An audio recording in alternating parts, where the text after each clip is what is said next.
Hey everybody, my name is Sharon Quinn and I'm also known as the original runway diva, and you are watching Model Behavior. Class is officially in session.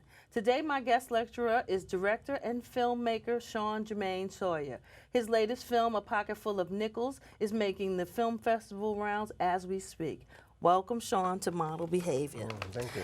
Now, I don't know if you know, but this is a teaching series, so there's probably a lot of people who are watching who aspire to do what you do. So that's what we talk about, so I'm just gonna get right into it. I've known you all your life. How did you get started? How did you know that filmmaking was something that you wanted to do? Well, basically, it was just having ideas for stories. Just growing up, not knowing.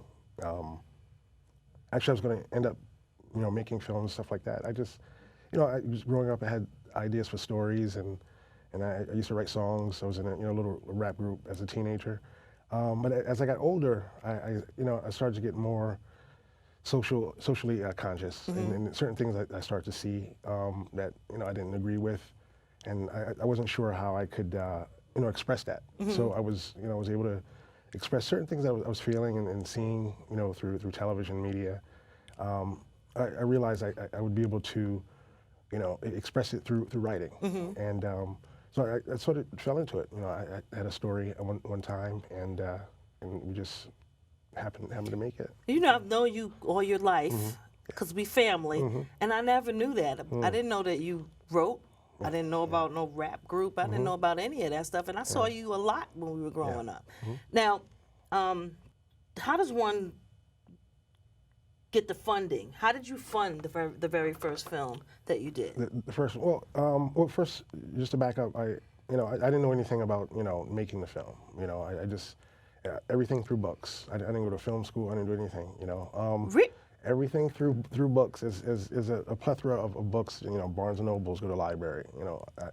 I have a tendency, like if I'm interested in something, I'll dive into it. So I'll just read and I'll kind of consume it. But I learned about funding through reading, and we had like a little fundraiser.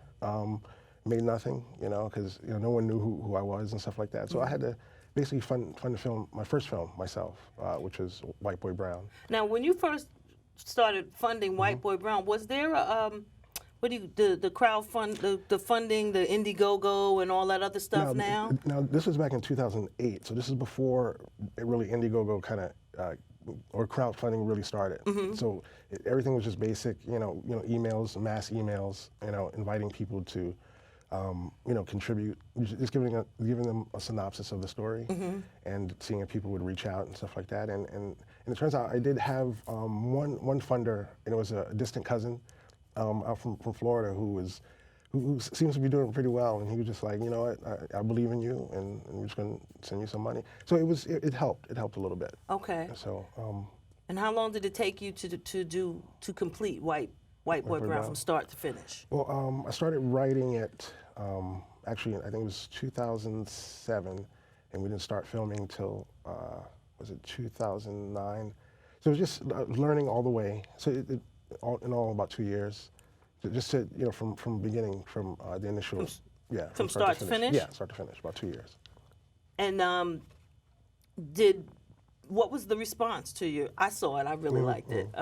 What was the overall response to your first film? Well, it was mixed. I mean, a lot of people enjoyed the story, and it was my first film. First, no official training. Basically, everyone who I worked with on that film, it was like their first time working on a feature film. Okay. So I reached out to, as far as auditions, I had, people come out from, who their background was theater. So this was their first, film experience. But as far as the reaction, it was good. It had a really good reaction. There was some people who of course, you're gonna have people who are, you're gonna have haters or people who are gonna say, well, you should have did this and this. But when I tell them how much it cost, and this is my first time, then they're quiet. How much did it cost? It was $5,000. You shot your first movie on $5,000? That's a really small. Yeah, it's budget. really small, really small. I mean, we fed people pasta, like we cooked. Initially, when you started out, when I started out, it was just we had to do everything. You know, Okay. I had to do the catering. I had to cook and all this stuff, and I had family and friends help out and stuff like that. But initially, you have to do everything yourself. You know. Okay, so first film is done. You put that one on the festival circuit Yes, as well? yes. Screened in a couple festivals. So after you did the first one and the buzz got around, was it easier to get funding for your second film, or was that just as hard? It was just as hard. I thought it would be easier. It's just knowing that you have a story. That's why it's really important to know that you have a product, because it takes so much out of you, and just physically, mentally, stuff like that. So I tried to raise funds for the second film, and I thought it'd be easier. It wasn't. So this one we actually shot for a little less, which was $4,000. But I did more stuff. I did more of the camera work, and I edited it myself and stuff like that. So yeah, it was tough. So now I know that Pocket Full of Nickels is on. That's now on the festival circuit, and Yes. it's gonna be in the October Film Festival for this year. Yes. And it was in the International PR Heritage Film Festival in 2013. Yes. How do you find the festivals, and then what's the process to submit to a festival? Well, there's sites. There's like two sites that I frequently use. There's one that's called Without a Box, and basically you just upload the film, all the production notes and information about the cast and crew. And there's another one also, Film Freeway, that I use. And you just submit the stuff, like I said, and then and you have to pay a fee for some festivals. Some festivals are free, but it takes a lot, especially financially, because if you're submitting to 40 festivals and they're like $30 a pop, it's a lot of money. That's a little pricey. So I mean, you have to be dedicated. You have to believe in yourself first, and believe in your product. That's why it takes me a while before I'll do a next film. Because I want to make sure this is, what I want to do. You don't know yet? No, as far as the story. Oh, okay. That's the story that I want to do. Because I have maybe 2 other scripts that it's not ready yet, or I'm not ready to do this one. Now, before we started rolling, you were telling me about the process that you use to. You said you write as it's happening or something like that. Oh no, basically, like as far as budget, like if I know, okay, if I can raise a certain amount, or if I'm saving pretty good, I'm not spending it on, chicken wings and beer. I love craft beer, but if I have enough stashed away, and I kind of write towards the budget. If I know, I can't have explosions if I have a certain amount of money, but I can do more dramatic pieces, because it's more intimate stuff. And I tend to write that way anyway. More narratives, dramatic stuff. And what sort of subject matter or topics appeal to you? Which topics really resonate? Yeah, well, like I said, there's just things that, as I got older, just more social issues, things that, let's say I might agree with something or not agree with something. The only way I can voice it, because I'm not a public speaker, I'm not someone who goes out there and stands in a box, so the only way I can do it is just write it, and hopefully, someone sees it, that it'll affect them in that way, Okay. Now, you worked as a PA on the Apostles of Park Slope. Now, I don't know anything about this film, but Sabrina got really excited when she saw this. Yeah. So, how did you get your start as a PA? Well, like I said, initially when I was interested in film or just telling stories, and I read a lot of stuff, and somewhere I read that you should just like volunteer to get on the set, so you can see what it's about, what it's like. So I went on Craigslist. This is, back in 2006, I think, 2006, 2007. Got on Craigslist, and it was like they were looking for PAs, production assistants. And, so I met this guy named Jason Casado, and this was, I think, his second feature. And I just helped out. I did everything. I was hungry. I wanted to work. I wanted to really learn. So I learned a lot from this director. Okay. Did you PA a lot, or you just did it a couple times and then you said, I'm going to just write my own Actually, film? just at one time. You only, yeah. really? I did it for about 2 weeks, and then, I had an idea for a short film. So right after I finished PAing, we did the short film, and then because I believe you learn as you do. You have to. I mean, classroom is good, but I think that just experience of doing something is a better teacher. Well, yeah, hands-on experience. Yeah, I'll agree with that. Now, tell me about Pocket Full of Nickels. What is that about?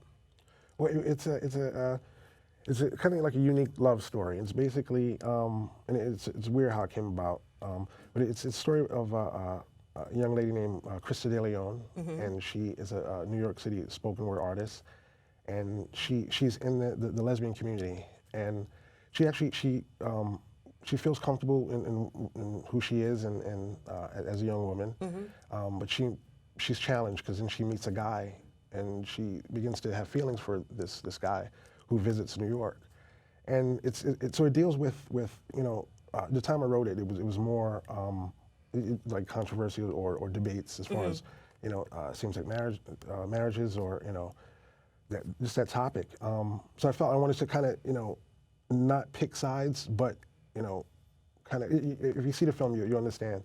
But yeah, just basically she falls in love with a guy. Okay. And where does Pocket Full of Nickels? Where does that? Is that a term in the movie? Well, they actually meet. They meet at a lounge, but they kind of meet for the second time at a laundromat, where it's 5-cent dryers, and she kind of helps him dry his clothes. So he has a pocket full of nickels, and so it's just. That's very cute. Yeah. Okay, now chances are you were the director of photography on that. Okay, first of all, what's a director of photography? What does that person do? Well, the director of photography is just a person who's in charge of directing the camera. Like there's certain, like that person would read the script and come up with ideas of shots, just angles, what would kind of propel the story, colors, lighting. So there's a director and a director of photography. So usually that person is in charge of how the look of the movie should be. Okay. Now, what is chances are? Whose film was that? Actually, she was the writer and director. Her name was Taina Elena, and she's my lead actress in my film, Pocket Full of Nickels. So she wrote this short film, and she wanted me to help her, and I said definitely. Okay. And now you have a third movie that you're working on now, or are you? Well, yeah, something in pre-production. Pre-production, yeah, okay. Pre-production. Okay. Are you now? You doing fundraising for that as well? I am not.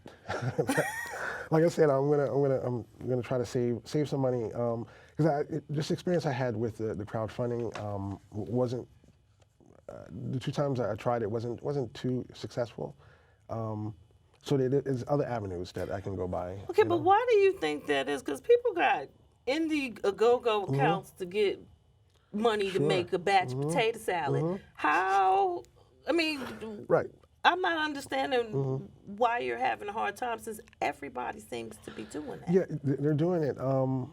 It's also what you're willing to give up, what you're willing to sacrifice, whether in store. I mean, there's people who said they wanted to fund something for me, but I had to change something, that wasn't consistent with what I was looking for. They want some creative. Sure, yeah. And that's the only reason why I'm doing. And is that what happens with these crowdfunding things? Sometimes with crowdfunding, unless you have something that's really, film is hard anyway. Anything film, theater. I believe if you're starting something, it just you have to be in the right place. It's the right time. The right person to see your film. To see your past stuff. I'm still getting emails about a film, White Boy Brown, which is 2009. Some people are now seeing it and like, wow, you really, touched me with this film, and I'm like, this is years later, But it happens like that, and years later, White Boy Brown will be a cult classic. Yeah. When that happens, how you make money from that? Do you? You know what? Listen. There's a few people who got famous after they died. You know what I mean? I mean, I didn't come in it for money. It's like I said, expression. You know, I want to express certain things after. You know, I got to work. You know, outside of this, but. But is this something that you would like if you could do it and make your living from it? This is what you would. Absolutely, yeah. There's a couple of things I would do.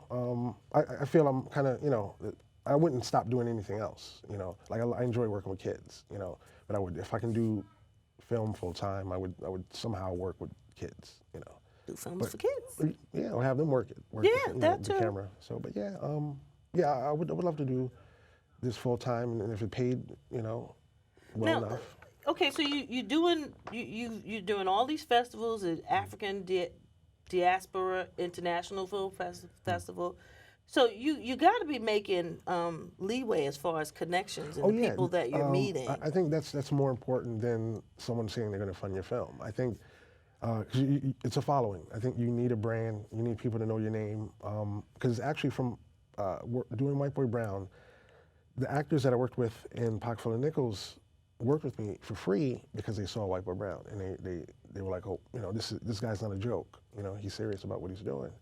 So I'll be in your next film. Sure, for free for ham Oh yes, sandwich. for free. For a Come on, ham we sandwich? family. Okay, We yeah. family. I got you.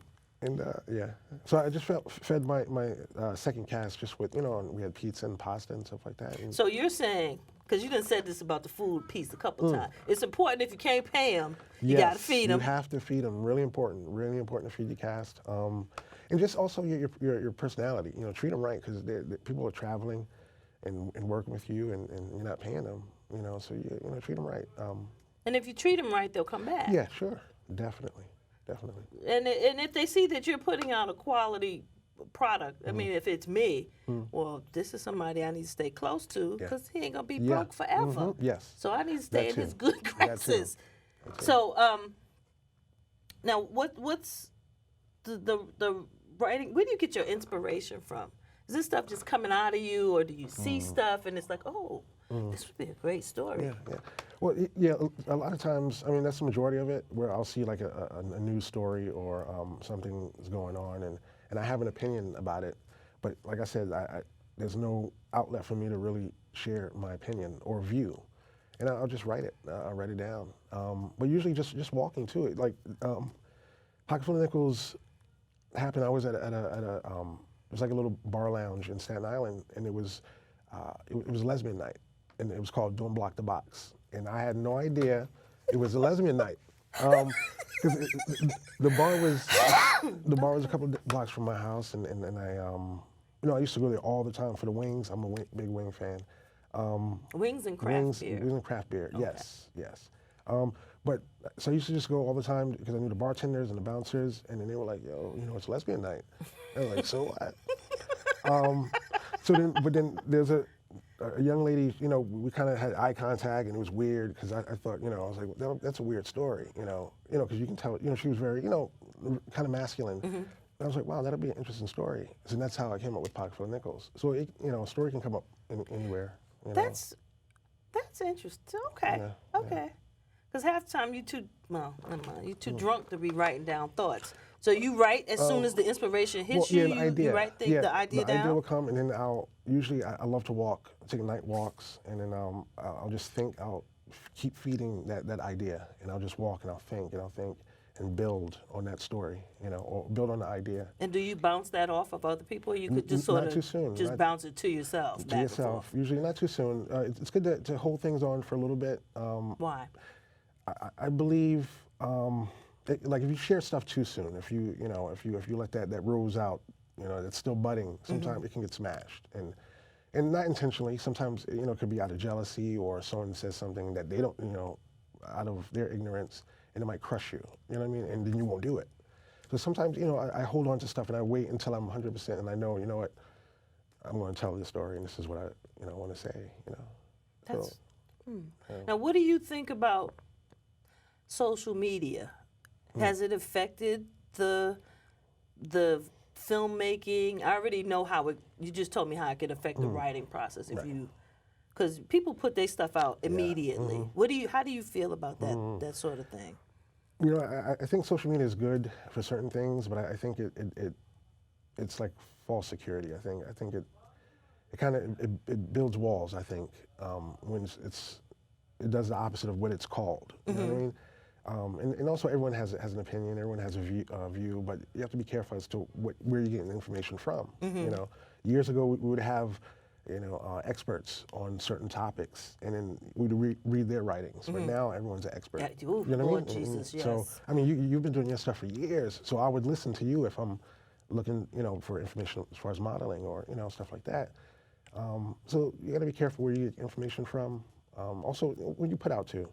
Because everyone's not going to like it, and you got to be solid. But you got to be prepared for that too, as a writer.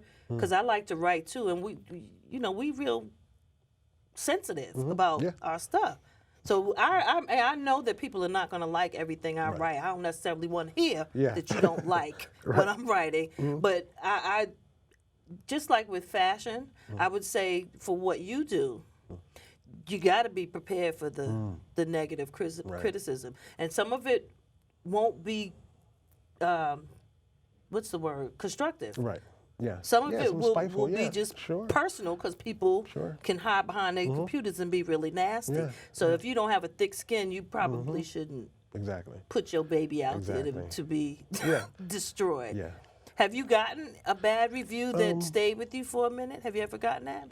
Well, I've gotten bad reviews, but sometimes I don't let it. It's not that you don't let it stick, because we're human and we're going to feel certain things. But I think you're right. It's a building of a thick skin. You know what I mean? And it's over time too. It's over time. It's through experience. I think I think you have to get hurt. Just like with anything in life. I think having friends and stuff like that. You don't stop having a friend or girlfriend because someone hurt you in the past. I think you learn from it. You not that you get hard, but you get smarter. And you learn to okay. Yeah. That's your opinion. I respect that because it's your opinion. I don't have to listen to that though. And it's just about validation too. That person doesn't validate me. Me getting into a festival or not getting into a festival doesn't make me any less or more of a filmmaker or a writer. I have to believe in myself first. So that's the only thing I have against festivals. It's just, I mean, they're good for promotion and for people to know who you are. But I mean, you gotta, what I'm trying to say is that you have to be solid first, and don't let that validate you or validate who you are, because you're creative regardless. Me getting into, let's say, Sundance is not making me a good writer. Because there's people who've gone there and they're not doing anything now. You ain't never lied about that. But since you just brought up, and I just thought of something, I don't want it to leave my head as it does frequently. Once you get your film, you get it finished, how does distribution work? Because I understand that's probably the most expensive thing you're going to spend money on, right? Yeah, that's hard. There's, like, nowadays for independent film, distribution is kind of scarce, unless you have. I don't even say even if you have a really good film, because then it's like you really don't see money anyway. But distribution, what's happening now, there's a lot of things, a lot of self-distribution going on. Okay. Where you really have to promote yourself, and so there's a bunch of technology and equipment where you can print your own stuff up that looks professional, and you can take them to stores. My first film, My Boy Brown, it was selling at a video store in Staten Island, but it was a mom and pop store. But I went there with a couple of copies, and I said, listen, I have this film, blah, blah, blah. So they sold it for $10, and I got 5. He kept 5, so. I did not know that you could self-distribute your own stuff. Yes, absolutely. Because I know growing up, certain factions had they fingers on that. You couldn't put your hands in that at all. Right. But believe it, it's just certain information that they wouldn't let us know. I mean, it's out. I mean, you can definitely do it. It's because it's freedom of speech. It's your product. You can sell what you want. But like even old groups, rap groups like Wu-Tang started in self-distribution. Too Short. So that's like years ago, putting your product in the back of your car and driving it to where. Selling and taking it around. I went to a strip mall in Staten Island, and I had copies of my film. Sold about 4, but I'm standing there. I'm like, listen, I have this film. I just did this, blah, blah, blah. And I would sell a copy, and I had $10 in my pocket. Now, when you submit your stuff to festivals, do you actually attend those festivals, or you just submit your stuff? I try to go. Yeah, I try to go and attend them so the people can know who you are. And can you sell your product? Yes, at the festival? You can. Yeah, you can. Well, you have to work it out with the producer, the producers of the festival, and you work it out and see. You know, sometimes I mean, especially if you offer to give them money. That's what I was going to say. Do they get a percentage? Oh, yeah, it's good that you work it out that way. Even if it's a small percentage, they'll say, yeah, you know, we'll do it. You know, but mainly, like I said, it's not too much about the money. You just want it to be in someone's hands. Yeah. So, like you said, years later, you never know. Someone might pass it to someone else, Oh, you got to see this, and that's how you build your brand. You know. So for self-distribution, ballpark, how much does it cost to just to get started? Like, say you want to print 500 copies to see how that sells. Yeah, I would recommend definitely maybe starting a little lower, maybe about 100. But yeah, it'll be about $200 for about 100 copies, and but you can. So when it breaks down to it, it might be about $2 something per copy, $2 or $3 per copy, and then you can sell it for 10. So you already made a profit, you know. Okay, so and you have your own equipment? As far as like printing your own stuff? No, I use there is a outside source. It's called Discmakers, and all you do is send them a master copy, and you have a template online where you can design your cover, and everything is online, and then they'll just mail you. You use credit card or whatever, money order, and then they'll ship it to you. All right, we are real close to being out of time. Could you get it done for $10,000 if somebody gave you a check for $10,000? 100%. Yeah, I can shoot the film and I can feed the actors, but I can also use it for distribution, with help with distribution. All right, guys, we are almost out of time. I want to thank my guest lecturer, filmmaker, director of photography, writer, and my cousin, Sean Sawyer, for joining us today. Before I go, I want to leave you guys with a few thoughts, as always. Number 1, surround yourself with positive people and positive things. Number 2, remember that you can't change the game without first learning the rules to the game. And 3, do what you love and love what you do. Thanks for watching, guys. Class is dismissed. Bye.